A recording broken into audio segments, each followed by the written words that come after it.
भारत दौरे पर आए नेपाल के प्रधानमंत्री शेर बहादुर देउबा भारत के साथ रिश्तों को और मजबूत बना रहे हैं। दोनों देशों के बीच में नए वित्तीय रिश्तों की भी शुरुआत हो चुकी है, जिसमें नेपाल के आर्थिक विकास में सकारात्मक योगदान के साथ साथ नेपाल को अंतर्राष्ट्रीय सोलर सदस्य बनाने का फैसला शामिल है। और एक और जो महत्वपूर्ण फैसला दोनों देशों के बीच में हुआ है वो ये कि शनिवार को नेपाल ने भी रुपे कार्ड जारी कर दिया है। प्रधानमंत्री नरेंद्र मोदी और नेपाली समकक्ष शेर बहादुर देउबा ने संयुक्त रूप से नेपाल में भारतीय इलेक्ट्रॉनिक भुगतान प्रणाली रुपे कार्ड का शुभारंभ किया है। नेपाल के अलावा भूटान, सिंगापुर और संयुक्त अरब अमीरात में रुपे कार्ड का संचालन किया जाता है।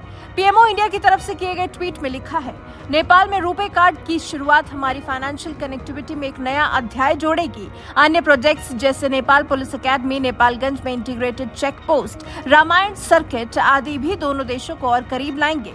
इससे पहले पीएमओ की तरफ से नेपाल के पीएम देउबा के साथ हुए भारत के समझौतों को लेकर ट्वीट किया गया था। लिखा था, पीएम देउबा जी और मैंने व्यापार और सभी प्रकार से क्रॉस बॉर्डर कनेक्टिविटी इनिशिएटिव्स को प्राथमिकता देने पर सहमति जताई। जयनगर कुर्था रेल लाइन की शुरुआत इसी का एक भाग है। दोनों देशों के लोगों के बीच सुगम, बाधा रहित आदान प्रदान के लिए ऐसी योजनाएं बेहतरीन योगदान देंगी। इन समझौतों के अलावा जो रुपे कार्ड योजना नेपाल में लागू की गई है वो अपने आप में एक बहुत बड़ी बात है। भारत में साल 2012 में ये योजना शुरू हुई थी। भारतीय रिजर्व बैंक के भुगतान के घरेलू, खुली और बहुपक्षीय प्रणाली के दृष्टिकोण के हिस्से के रूप में इसे शुरू किया गया था। इस योजना से जुड़े लोगों ने नेपाल में रुपे कार्ड की शुरुआत को प्रौद्योगिकी और नवाचार के उपयोग के साथ वित्तीय सुविधा और सशक्तिकरण के लिए नया रास्ता बताया है। नेपाल ने इससे पहले भारतीय डिजिटल सिस्टम यूपीआई को भी अपनाया था। भारत के अलावा नेपाल ऐसा पहला देश है जिसने यूपीआई को अपनाया। इस पर भारतीय राष्ट्रीय भुगतान निगम ने कहा था, नेपाल भारत के यूपीआई सिस्टम को अपनाने वाला पहला देश बन गया है, जिससे पड़ोसी देश की डिजिटल अर्थव्यवस्था को मजबूत करने में उल्लेखनीय मदद मिलेगी।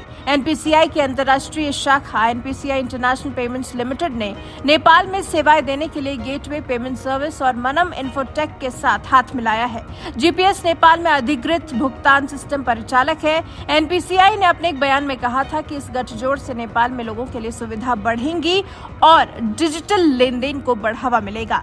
वहीं यूपीआई सेवा को लेकर माना जा रहा है कि भारत में डिजिटल भुगतान के मामले में अत्यधिक सकारात्मक प्रभाव डाला है। अब यूपीआई के बाद अब जब नेपाल में रुपे कार्ड सेवा भी शुरू हुई है तो फिर ये जान लेना भी जरूरी है कि ये क्या है और इसकी क्या क्या सुविधाएं हैं। रुपे कार्ड स्वदेशी पेमेंट सर्विस प्रोवाइडर है और देश के लगभग सभी बैंक्स के जरिए इनकी सुविधाएं मुहैया कराई जाती हैं। इसे national payments corporation of India ने जारी किया है। अगर रुपे कार्ड है तो आप देश के किसी भी कोने से एटीएम के जरिए पैसा निकाल सकते हैं। देश में 2 तरह के रुपे कार्ड हैं, RuPay platinum, RuPay classic. RuPay card से मिलने वाली सुविधाओं के बारे में बात करें तो अगर आपके पास सरकार की तरफ से जारी स्वदेशी रुपे कार्ड है तो आपको ट्रैवल, लाउंज, यूटिलिटी बिल पर कैशबैक, एक्सीडेंटल इंश्योरेंस कवर जैसे फायदे मिलते हैं। इस कार्ड के जरिए एटीएम से कैश निकालने, पीएसओ और ऑनलाइन लेन देन की सुविधा मिलती है। ये भारतीय कार्ड है, इसलिए इस कार्ड से होने वाले ट्रांजैक्शंस की फीस अन्य कार्डों के मुकाबले काफी कम है। बैंकों की रुपे कार्ड पर दी गई रिपोर्ट के मुताबिक रुपे कार्ड में अन्य बैंकों की तुलना में 40% कम ट्रांजैक्शन शुल्क देना होता है। रुपे कार्ड से लेन देन की प्रक्रिया भी काफी तेज होती है। यही खास कार्ड है जो अब नेपाल में भी जारी कर दिया गया है। भारत में तो इस कार्ड के बहुत से फायदे हैं। अब देखते हैं नेपाल इस कार्ड को कैसे इस्तेमाल कर पाता है, इसके इस्तेमाल को अपने लिए कितना बेहतर बना पाता है। वैसे आप रुपे कार्ड यूजर हैं या नहीं, और अगर हैं तो रुपे कार्ड इस्तेमाल करने का आपका अनुभव अब तक का कैसा रहा है? अपनी राय हमें कमेंट कर जरूर बताएं।